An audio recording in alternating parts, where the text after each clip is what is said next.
Hello and welcome everyone. आज के इस वीडियो में हम जानेंगे लैटिस, बेसिस, क्रिस्टल और यूनिट सेल के बारे में। तो क्रिस्टल स्ट्रक्चर को जालक के पदों में समझाया जा सकता है, इसलिए सबसे पहले हम बात करते हैं जालक यानी लैटिस की। लैटिस एक ऐसा हाइपोथेटिकल स्ट्रक्चर होता है जो कि स्पेस में पॉइंट्स के पीरियोडिक अरेंजमेंट को दर्शाता है। इन पॉइंट्स को हम लैटिस पॉइंट कहते हैं।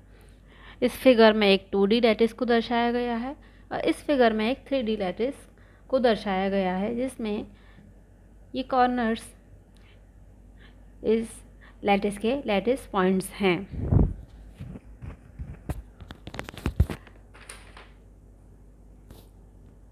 इन शॉर्ट हम यह कह सकते हैं कि लैटिस एक 3 डायमेंशनल हाइपोथेटिकल स्ट्रक्चर होता है जो कि क्रिस्टल के लिए ब्लूप्रिंट का काम करता है और यही डिसाइड करता है कि क्रिस्टल में एटम्स या मॉलिक्यूल्स का अरेंजमेंट किस प्रकार होगा। हालांकि हम लैटिस पॉइंट्स का स्पेस में इनफाइनाइट अरेंजमेंट इमेजिन कर सकते हैं, लेकिन नेचर में कुछ विशिष्ट या फिक्स्ड लैटिस ही पाए जाते हैं जिन्हें ब्रेविस लैटिस कहते हैं, जिसके बारे में हम आने वाले अगले वीडियो में बात करेंगे।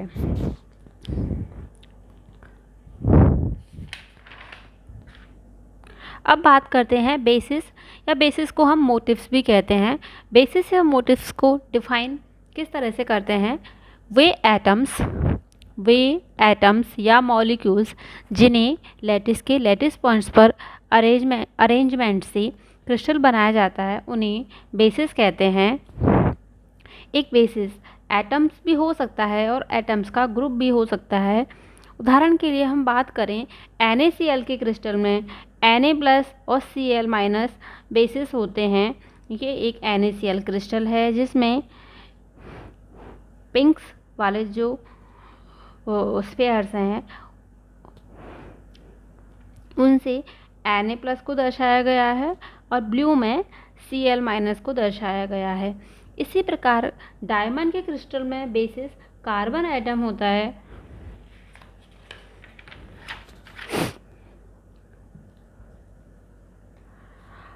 अब हम बात करते हैं क्रिस्टल की, कि क्रिस्टल क्या होता है और क्रिस्टल को हम किस तरह से डिफाइन कर सकते हैं। ये एक लैटिस है और ये बेसिस है। जब बेसिस को लैटिस के लैटिस पॉइंट्स यहाँ पर lattice points this one and this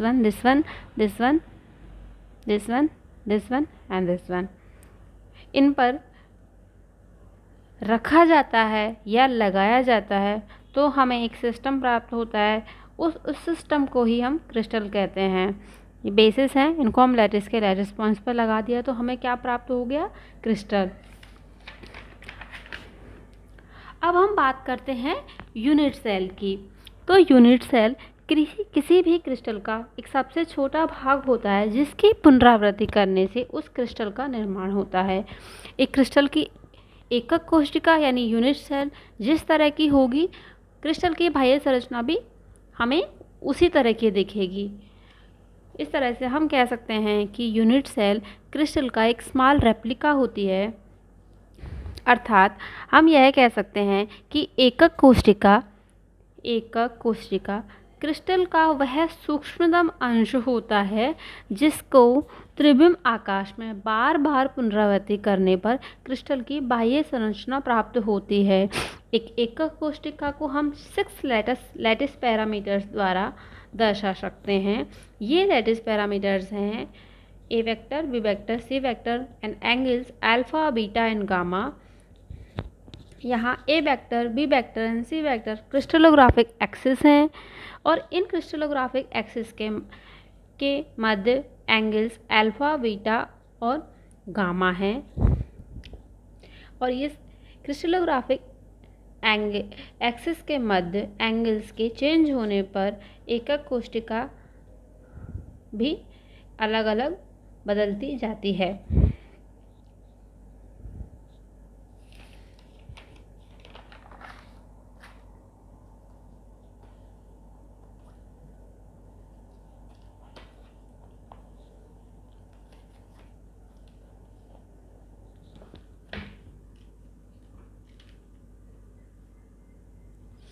unit cell two types की होती हैं, प्रिमिटिव यूनिट सेल और नॉन प्रिमिटिव या centred unit cell. Primitive unit cell को हिंदी में आद्य एकक कोशिका और नॉन प्रिमिटिव या सेंटर्ड यूनिट सेल को हिंदी में केंद्रित एकक कोशिका,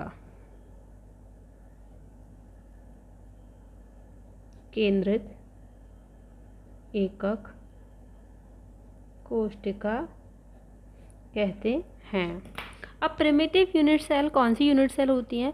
इनमें अवयवी कण सिर्फ लैटिस पॉइंट्स कोनों पर होते हैं। प्रिमिटिव यूनिट सेल क्या होती है? इसमें अवयवी कण सिर्फ लैटिस के कोनों पर होते हैं। अब बात करते हैं नॉन प्रिमिटिव या सेंटर्ड यूनिट सेल की। Centered unit cell, non primitive unit cell या सेंटर्ड यूनिट सेल 3 टाइप्स की होती हैं, body centered unit cell, face centered unit cell और end centered unit cell.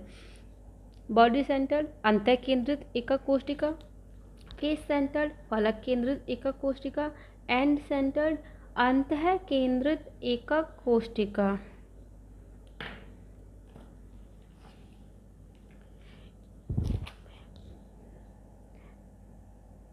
Non primitive unit cell जो कि 3 तरह की होती हैं।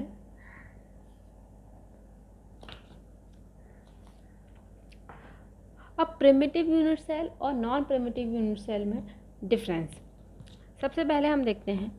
ये एक प्रिमिटिव यूनिट सेल है।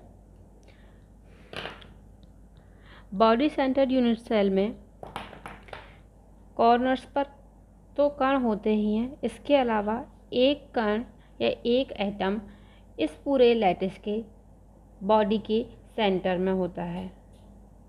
कोने वाले एटम्स के अतिरिक्त एक एटम इस पूरे लैटिस के सेंटर यानी बॉडी सेंटर में होता है, तो वो हमें कौन सी एकक कोशिका प्राप्त होगी? अंतः केंद्रित। इसी तरह फलक केंद्रित एकक कोशिका में कोनों पर एटम्स के अतिरिक्त लैटिस के जो 6 फलक हैं उनके केंद्र पर, मतलब सभी फलकों के केंद्र पर एक एक एटम और लगा दें हम, तो हमें फलक केंद्रित यानी फेस सेंटर्ड यूनिट सेल प्राप्त हो जाएगी। तो अब हम लगाते हैं। देखो कॉर्नर्स पर तो है ही है। सबसे पहले हम लगाते हैं ऊपर वाला फलक, ये वाला, इसके केंद्र पर एक एटम, एक नीचे वाला फलक, उसके केंद्र पर एक एटम। अब ये वाला जो फलक है उसके केंद्र पर एक और एटम। अब ये वाला जो फलक है उसके केंद्र पर एक एटम। अब कौन से 2 फलक और रह गए? एक फलक जो हमें आगे से इस, यदि यहाँ पे एक ये लैटिस रखा है तो उसके अपन को जो सामने से जो दिख रहा है वो वाला फलक, दिस वन, इसके सेंटर पर एक एटम, और इसके पीछे वाला यानी ये वाला जो फलक है उसके केंद्र पर एक एटम। तो हमें फेस सेंटर्ड यूनिट सेल प्राप्त हो गई। अब बात करते हैं एंड सेंटर्ड। इसमें कोनों पर तो अवयवी कण होते हैं, इसके अलावा किन्हीं 2 विपरीत फलकों के केंद्रों पर भी एक एक कण उपस्थित, एक हमने लगा दिया यहाँ पे इस वाले फलक के केंद्र पर और इसके विपरीत वाले फलक के केंद्र।